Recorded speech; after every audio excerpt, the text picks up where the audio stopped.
Aku menaruh rasa dan harapan yang berlebihan terhadapnya.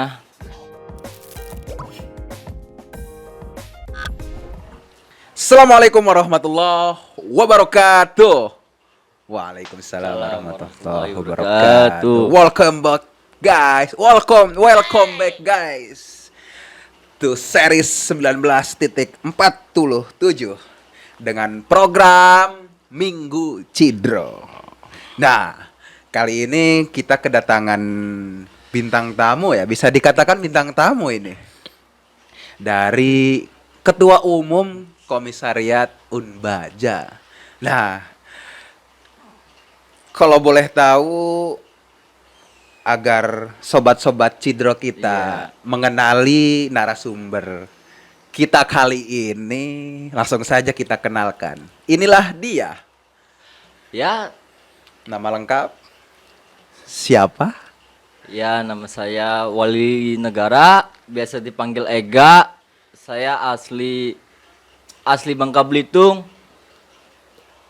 Saya di Serang itu sudah dari zaman SD.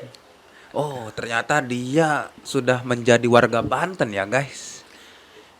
Kalau untuk kampus saya kuliah udah alumni sih sebenarnya mah. Iya. Alumni Alumni Universitas, tua lah. alumni ya bisa juga disebut alumni tua. Saya dari Universitas Banten Jaya, jurusan Teknik Lingkungan. Ya, sedikit aja sih dari saya. Nah, di hari Minggu yang ceria ini tidak mendung dan tidak hujan juga gitu kan. Tetapi ada sedikit luka yang meninggalkan. Ya, gimana? Mau gimana lagi gitu kan? Kalau dia sudah pergi, ya Iya. gimana nih, Bang? Kalau Jadi tanggapan Bang Ega sendiri, kalau ada yang meninggalkan tanpa adanya alasan gitu, gimana gitu ya? ya saya sedikit lah menceritakan kisah singkat yang berhasil keluar dari lika-liku melupakan seseorang. Sangat inspiratif juga ini. Dulu saya pernah dengan tiba-tiba menyukai seseorang perempuan Iya, yang belum lama aku kenal. ya. Bisa dikatakan masih PDKT ya. Masih tahap PDKT lah. Iya. Ya, dilanjut. Tanpa aku sadari, aku menaruh rasa dan harapan yang berlebihan terhadapnya. Aku menaruh rasa kepadanya bukan karena tanpa alasan, tetapi karena dia terlalu sering memberiku perhatian. Ternyata dari ini sedikit saya potong terlebih dahulu ya. Menyimpulkan sedikit kalau Bang Ega ini kayaknya atau sepertinya di ghosting oleh seorang ciwi-ciwi. Ya. Sebenarnya sih bukan di ghosting ya. Iya. Saya sama ini aja sih masuknya mah belum move on aja gitu tuh dari Kisah-kisah yang masa lalu sudah lah, dari masa lalu. terjadi gitu ya. Iya. Dari masa lalu sih, dari ya kisah-kisah cinta lah zaman-zaman SMA, SMP, dari SMP, dari saya pacaran itu zaman SMP kelas 3 udah mulai pacaran, Mm-mm. dan zaman SMA saya pacaran dari kelas 1 saya menemukan seseorang, Mm-mm. itu berlanjut sampai jenjang kuliah Mm-mm. yang sekarang alhamdulillah dia baru beres selesai S2 Mm-mm. di salah satu universitas terkenal lah di luar negeri. Wah, ternyata ditinggalnya sampai ke luar negeri nih, guys. Dia lulusan Oxford. Waduh. Dia salah satu apa ya kalau biasa saya sebut ini, dia anak tunggal lah, Mm-mm. anak tunggal. salah satu yang punya Jadi hotel di Bali. bisa disimpulkan seorang cewek ini terlahir dari kehidupan yang berada lah. Mewah lah. Iya. Nah, sebelum kita mengupas secara dalam gitu tentang luka yang dialami oleh Bang Ega sendiri, saya ingin bertanya gitu, Bang. Gini. Iya, apa nih? Ada apa nih? Ketika dia meninggalkan abang gitu kan, yang dialami oleh Bang Ega sendiri itu gimana gitu ya? Maksudnya perasaan sedih sih ada gitu ya. Ada pastilah. Tidak bisa dipungkiri gitu kan. Perasaan sedih, galau karena ditinggal gitu. Dan sampai detik ini pun belum bisa melupakan atau bisa disebut belum move on lah. Gagal move on lah. Iya. Ya. Ya, gimana nggak belum move on ya? Iya. Kita kan saya dan si X inilah, saya sebut inisial lah, inisial si X ini. Saya udah pacaran dari zaman SMA. Heeh. Ya, total udah 10 tahun lah saya pacaran sama dia. Dari awal susah sama dia, Iya. senang sama dia. Tiba-tiba suatu hari udah jalan ke Tapi dia itu sempat berpamitan terlebih dahulu atau tidak gitu? Apa langsung nyelonong aja gitu, selonong boy? kalau pamitan ada sih pamitan pas di bandara. Iya. Pas dia mau awal pertama kali masuk kuliah, pamitan mah ada dari pas dia kuliah itu udah mau jalan 8 tahun lah. Tiba-tiba si cewek ini main belakang. Oh, jadi kisahnya diselingkuhin guys ternyata guys, sobat Cidro. Main belakang. Emang sakit sih. Kalau sudah berceritanya tentang perselingkuhan gitu. Apalagi laki-laki yang diselingkuhin. Seharusnya kan laki-laki yang selingkuh gitu Iya. kan. Tapi kok kenapa gitu? Seorang laki-laki loh. Sobat kalian Ambyar dan Cidro lah. Kenapa harus laki-laki yang harus diselingkuhkan? Ya, mungkin kalau bisa jawab tulis di komentar ya. Gimana tuh Bang Ega? Ya, Sedikit ceritanya dari sebelum berpamitan, setelah berpamitan gitu. ya kalau saya kan Diselingkuhin. sifat-sifat zodiak ya. Iya. Saya itu orangnya orang Taurus.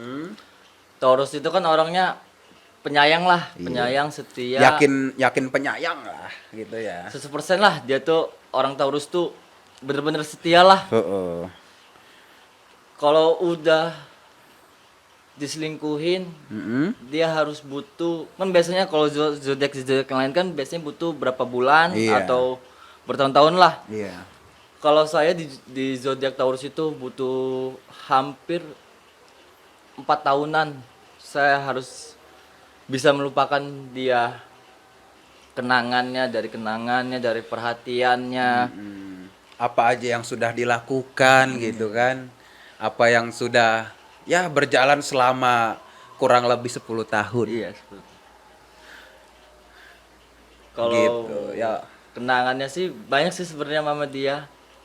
Selama saya kuliah di Bandung, di salah satu universitas swasta lah di Bandung. Awal tuh Gimana itu? waktu itu nyari kos-kosan. Yuk kita cari kos-kosan bareng. Iya. Yaudah yuk cari kos-kosan. Dari awal masa susah ya. Iya. Dari nyari kos-kosan, terus buka bisnis bareng sama dia. Wah, sampai membuka bisnis bareng ya, guys. Emang sulit melupakan hubungan yang 10 tahun lamanya hingga sampai detik ini pun dia tidak bisa move on. Sebenarnya sih ada pepatah ya, Iya. buat apa sih ngejagain jodoh orang selama berpuluh-puluh tahun tapi menikah dengan orang lain? Kebetulan sama ini dengan apa ya, jokes saya yang kemarin di apa di Siapa inilah nih? apa berbarengan sama Saput gitu podcast kemarin. Jadi gini sobat Cidro, sekeras apapun kalian bertahan gitu, yang datang, yang pergi biarkan pergi, Iya. yang datang harus terima dengan hati yang lapang. Sekeras apapun kalian bertahan gitu, dengan sekuat tenaga, dengan usaha yang gigih, kalau ujung-ujungnya bakal pergi, ya kita mau gimana gitu kan? Ya. Iya. Sebaliknya. Sebenarnya sih dari sekarang ya, Heeh. saya udah berapa kali ngebuka hati buat seseorang Mm-mm. yang saya sesalkan tuh nyampe sekarang tuh ada salah satu orang tua saya yang ngedeket inisial A. Iya. Saya dekat, terus dia tuh orang Lampung, kerja di Lampung. Iya. Dari situ ini saya bilang ke orang tuanya, "Mah, Pah, Mm-mm. Ega cuma lulusan SMA, Mm-mm. Oh, kala itu belum belum beranjak belum ke belum kuliah inilah. ya, masih. Masih semester awal lah." Iya. Dari situ saya minta, "Mah, Pah, insya Allah setiap kalau misalnya Ega udah selesai kuliah, Mm-mm. Ega akan siap meminang anak ibu, putri ibu." Namun di saat itu orang tuanya menolak Mm-mm. karena adanya sistem perjodohan lah. Iya. Jadi si orang tua ini nih lebih memilih yang, ya kalau biasa kita sebut, yang ada pakaian dinas lah. Jadi memilih yang kasta teratas lah gitu ya. Jadi kayak ibaratnya harta, tahta, cewek Dompet yang tebal. Disitulah ada perempuan yang banyak yang datang. iya. Di saat yang susah, perempuan itu malah menjauh. Mm-mm. Di saat kita senang, banyak perempuan pada mendekat pada kita. Itu sih yang saya alami, yang saya lihat di dunia nyata, Iya. mau itu di kehidupan saya ataupun di lingkungan masyarakat lah, yang saya lihat tuh pasti gitu. Yang udah nikah aja masih memandang apa ya? Ih, suami gue nih udah miskin lah, mending gue tinggalin, cari yang baru. Iya iya benar. Itu sering terjadi sih di dalam hubungan rumah tangga ya Iya. gitu. Nah, ini satu sih yang saya ingin tanyakan kepada Bang Ega ini. Nah, ceritanya kan sudah lama tidak tidak jumpa lah gitu kan ya. Nah, kalau untuk masalah pertemanan atau ya bisa dikatakan pertemanan gitu ya, masih sering akrab atau tidak, atau masih sering komunikasi gitu? Apa hubungannya untuk saat ini diam-diaman, cuek-cuekan, atau malah menjadi ya biasa-biasa aja gitu, jadi kayak pertemanan Friendzone lah, wajar ibaratnya gitu. friendzone. Iya. Kalau untuk komunikasi, waktu itu saya masih WhatsAppan lah Iya. berapa bulan-bulan kemarin. Mm-mm. Setelah itu saya di blok, Mm-mm. lanjut lagi di sosial Dibuka media yang lain, ya. via Instagram saya nyoba DM, walaupun agak slow respon lah. Iya. Paling pas responnya di saat dia udah mantau status Instastory lah. Wajar itu. Itu paling Wajar, cepat. wajar. Pas responnya paling cepat, parah itu. Wajar, wajar. Di saat Instastory Iya. kita lagi misalnya kita lagi posting ya, Mm-mm. masalah kenang-kenangan. Mm-mm. kenangan-kenangan yang dulu gitu Iya, ya. kenangan yang pahit lah. Mm-mm. Kopi aja pahit. Iya. Jangan hanya kopi yang pahit. Kehidupan juga harus pahit lah. Jangan salahkan kopimu dingin Iya. karena dia pernah panas, namun engkau sia-siakan gitu ya. Gitu. Ya, kisahnya sangat inspiratif untuk pembelajaran Sobat Cidro yang kami banggakan gitu. Dari Abang Ega dan Vidi Mandoy dan saya Vidi Mandoy pamit undur diri. Wassalamualaikum warahmatullahi Warahmatullahi wabarakatuh.